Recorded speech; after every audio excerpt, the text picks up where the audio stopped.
Ih, bohong. Aku hanya memikirkan satu peraturan penting. Kenapa kau lakukan hari ini kalau kau bisa melakukannya besok? Hahaha. Few moments later.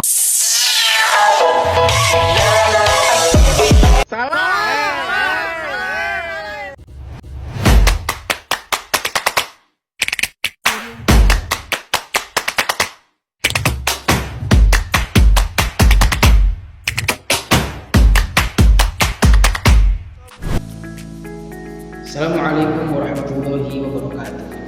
Saya Firman. Dalam sesi ini saya akan membuka dengan pengantar serta gambaran singkat tentang Islam fundamentalis gender.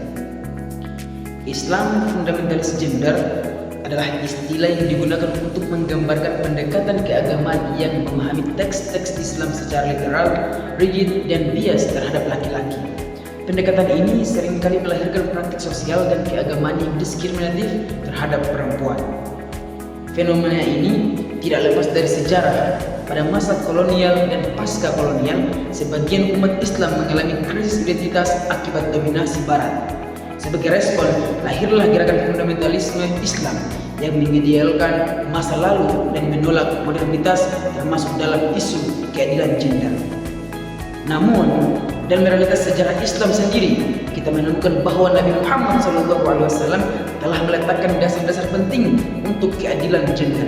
Beliau memberikan hak waris kepada perempuan, menghapus praktik penguburan bayi perempuan, dan menjalin hubungan sosial yang adil dengan perempuan dalam masyarakat. Namun sayangnya, semangat kesetaraan tersebut sering tertutupi oleh tafsir-tafsir dominan yang patriarkis yang diwariskan secara turun-temurun tanpa konteks zaman dan perubahan sosial. Baiklah, saya Fikar Dwi Saputra dan saya di sini akan menjelaskan konsep mubadalah sebagai alternatif terhadap pendekatan fundamentalis dalam memaknai relasi gender dalam Islam. Nah, baiklah. Mubadalah berasal dari bahasa Arab yang berarti saling atau resiprokal. Nah, dalam konteks tafsir gender Islam, mubadalah itu dipopulerkan oleh cendekiawan Islam progresif seperti Fakihuddin Abdul Qadir. Nah, pendekatan ini menekankan kesalingan antara laki-laki dan perempuan dalam memahami ayat dan hadis.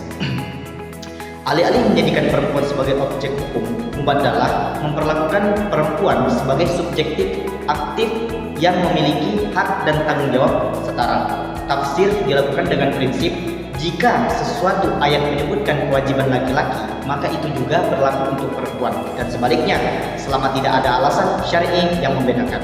Nah, misalnya jika dalam Al-Quran itu disebutkan bahwa suami harus berlaku baik terhadap istri, maka mubadalah itu menafsirkan bahwa istri juga harus wajib berlaku baik terhadap suaminya. Ini bukan hanya soal timbal balik, tapi keadilan relasional.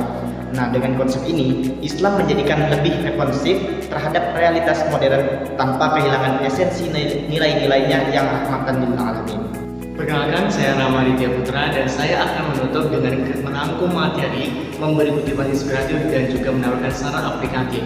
Dari kesimpulan dan paparan yang tadi disampaikan oleh teman-teman sekalian, oleh Firman dan juga saudara Fikar, Islam fundamentalisme gender lahir dari tafsir rigid yang tidak peka terhadap konteks zaman. Artinya, pendekatan seperti ini berdampak pada relasi sosial yang timpang antara laki-laki dan perempuan. Konsep mubadalah hadir sebagai upaya rekonstruksi tafsir yang lebih adil, setara, dan saling menghargai. Nah, mubadalah itu sendiri teman-teman sekedar wacana intelektual, tapi alat refleksi yang transformasi sosial dan terutama di lingkungan keluarga, pendidikan, dan komunitas keagamaan. Dan yang terakhir, bahwa harus kita mengerti keadilan dalam Islam bukan tentang siapa yang lebih kuat, tapi siapa yang lebih bertakwa dan memuliakan sesamanya. Itu perkataan dari Ustadz Fakihuddin Abdul Qadir yang menyatakan bahwa perempuan bukan penonton dalam sejarah Islam, tapi pelaku turut membentuk peradaban Islam. Dan juga mengenai hal ini, saran dari kita adalah bangun ruang diskusi terbuka tentang gender di lingkungan pesantren, kampus, dan komunitas dakwah. Dan juga gunakan pendekatan mubadalah dalam relasi sosial, mulai dari keluarga, organisasi, hingga kebijakan. Dan yang terakhir, perluas literasi tafsir Islam progresif agar tidak terjebak pada pemahaman tekstual yang bias. Maka dari itu, semoga kita semua dapat menjadi bagian dari generasi muslim yang adil, moderat, dan mampu memuliakan sesama manusia dengan ilmu dan cinta. Wallahul muwaffiq ila aqwamit thoriq. Wassalamualaikum warahmatullahi wabarakatuh.